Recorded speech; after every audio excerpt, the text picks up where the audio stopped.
देश की ताकत तीनों है महान, जवान, किसान और जनता महान।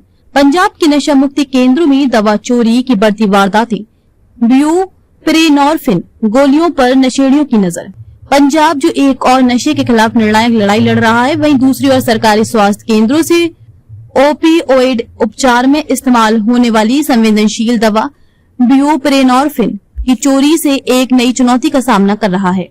ये दवा आमतौर पर OOAT out patient opioid assisted treatment केंद्रों पर दी जाती है, जहां ओपियोइड लतीम मरीजों का उपचार होता है। लेकिन अब यही दवा खुद नशेड़ियों के निशाने पर आ गई है। वैसे इलाज की बजाय किक पाने के लिए चुरा रहे हैं और इंजेक्शन के रूप में इस्तेमाल कर रहे हैं। ब्यूप्रेनोर्फिन एक नियंत्रित नारकोटिक दवा है जो शरीर को धीरे धीरे हेरोइन और अन्य ओपियोइड से दूर करने में मदद करती है। इसका उपयोग पूरी तरह चिकित्सकीय निगरानी में डॉक्टर की पर्ची से होता है। लेकिन हाल की घटनाएं बताती हैं कि अब नशे के आदी लोग इस दवा को चोरी कर बाजार में या खुद की इस्तेमाल के लिए लाना शुरू कर चुके हैं। घटनाओं की श्रृंखला। 1 जुलाई 2025 तरन भागोपुर दुर्गली OOAT केंद्र। एक चोर नशा मुक्ति केंद्र में घुसा, लेकिन मौके पर ही पकड़ लिया गया। उसके खिलाफ पंखा चोरी का भी मुकदमा दर्ज हुआ। 2 फरवरी 2025 घड़ियाला सामुदायिक स्वास्थ्य केंद्र OOAT केंद्र का दरवाजा टूटा मिला और ब्यूप्रेनोर्फिन की 5992 गोलियां 0.4 mg व 2 mg चोरी हो गई। 3 मार्च 2025 फिर से घड़ियाला CHC। पिछली घटना से केवल 1 महीने बाद फिर चोरी हुई, जिसमें 3151 गोलियां, एक AC कैमरा और पंखा गायब पाए गए। 25 मई 2025 अजनाला सिविल अस्पताल। पूरे अस्पताल से ब्यूप्रेनोर्फिन का पूरा स्टॉक चोरी हो गया।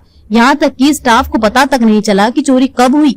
25 जून 2025 मकबूलपुरा अमृतसर। एक वायरल वीडियो में 2 युवक सार्वजनिक जगह पर इंजेक्शन लेते दिखे। जांच में खुलासा हुआ कि ये हेरोइन नहीं बल्कि OOAT केंद्र की ब्यूप्रेनोर्फिन गोलियां घोलकर इंजेक्ट कर रहे हैं।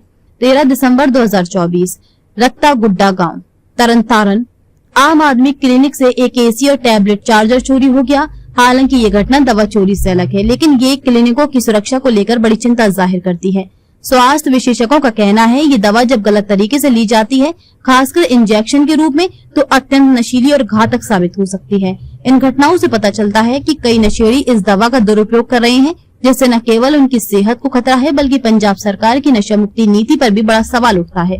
डिप्टी मेडिकल कमिश्नर तरन रूपम चौधरी ने माना कि ऐसी घटनाएं हुई हैं। उन्होंने कहा, हमने सभी घटनाएं पुलिस को रिपोर्ट की हैं। सुरक्षा बढ़ाने के लिए CCTV कैमरे लगाने की योजना बनाई गई है, जिससे चोरी और नशे के दुरुपयोग पर अंकुश लगेगा। क्यों है ये मामला चिंताजनक? ब्यूप्रेनोर्फिन दवा खुले बाजार में नहीं मिलती, फिर भी इसके इंजेक्शन की घटनाएं बढ़ रही हैं। इससे ये भी संकेत मिलता है कि चोरी के जरिए दवा काले बाजार में बेची जा रही है। यह स्थिति पंजाब में व्यसन मुक्ति प्रयासों पर सीधा आघात है। क्या होनी चाहिए अगली कार्रवाई? सभी OOAT और आम आदमी क्लिनिकों में 24/7 निगरानी वाले CCTV कैमरे लगाना, दवाओं की ट्रैकिंग सिस्टम लागू करना, कर्मचारियों की जिम्मेदारी तय करना, चोरी रोकने के लिए स्थायी सुरक्षा गार्ड तैनात करना, नशेड़ी समूहों पर खुफिया निगरानी बढ़ाना। पंजाब की सीमाओं पर केवल ड्रग्स की तस्करी ही नहीं, अब सरकारी नशा मुक्ति योजनाओं से दवा चोरी कर उसका दुरुपयोग भी एक नई चुनौती बन गया है। अगर इस पर जल्द और कड़े कदम नहीं उठाए गए तो OOAT प्रणाली की विश्वसनीयता और राज्य सरकार की ड्रग फ्री पंजाब मुहिम दोनों को गहरा झटका लग सकता है। देखते रहिए shades speak TV। Like, share और सब्सक्राइब करना ना भूलें। देश, लोकतंत्र और भविष्य की सबसे बड़ी खबरों के लिए।